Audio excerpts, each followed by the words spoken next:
Good morning and welcome to another episode of the Seattle Shoe Guy, a channel started to educate and explore various fine craftsmanship in men's clothing and fine shoes.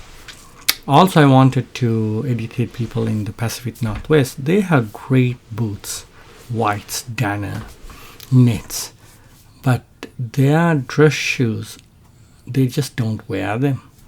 And it's sad to see people wearing, they've all gone into this group thing and wearing sneakers with white soles and plastic stuff and paying top dollar for these.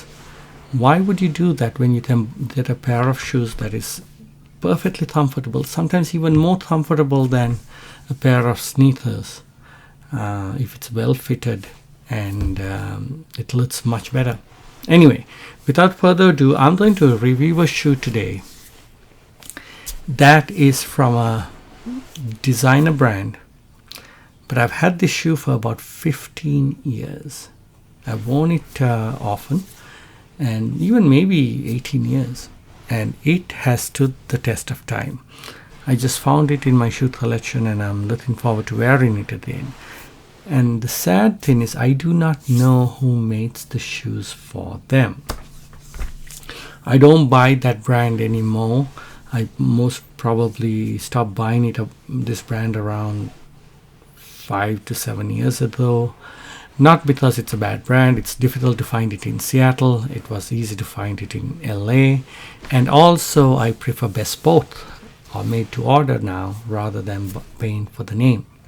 Nevertheless, the shoe I'm going to review is from a brand called Faconnable, French brand. It's a brown Wholecut shoe, beautifully made, 5 eyelets as the Europeans would do it. The leather is supple. I always put shoe trees. It says Faconnable, made in Italy.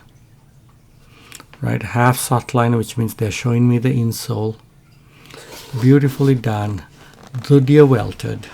It even might be hand welted, but yeah, it's a 270 welt. It starts here and goes all the way up to the heel block. Beautifully lined shoe, Wholecut. So if you take the two shoes together, and when I shine this up, I've not shined this up for about 3 to 4 years. I've worn this well.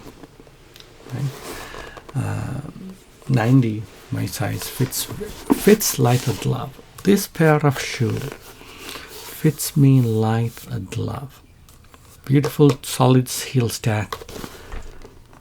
It doesn't have hidden stitching, but it's very, very subtle, the stitch is. It says Benchmade in Italy. Right? There's a little bit of beveling. There's no fiddle back, but beveled sole. Very nicely finished from a brand called Faconnable. I know when I bought this, it was a little pricey.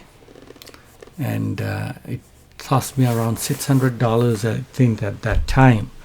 I don't know if this brand exists anymore and if they still make shoes or not, but I'm happy that I got this pair of Faconnable shoes. And the last is beautiful. It's just a very classic almond-shaped last, a little bit more rounded, and the sole is almost double sole. But I am looking forward to giving this a polish and sprucing this up and wearing it in the spring and fall. But that's a beautiful pair of Facconnables. If you know who makes those shoes for Faconnable, please comment below. But I have not regretted having that shoe. Always the reason these shoes last so long for me, because I always maintain them with shoe trees and shoe bags. They're all well kept in a highly temperature controlled environment with low humidity. So that's a pair of Faconnable Wholecuts. Here's another view of the pair. Beautiful pair.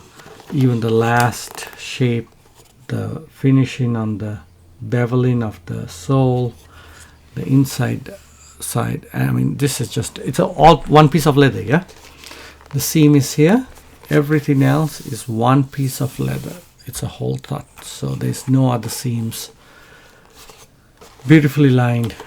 It's a brand called Faconnable, great shirt maker from France. But right now I prefer made to order or best both. So hope you enjoyed that episode.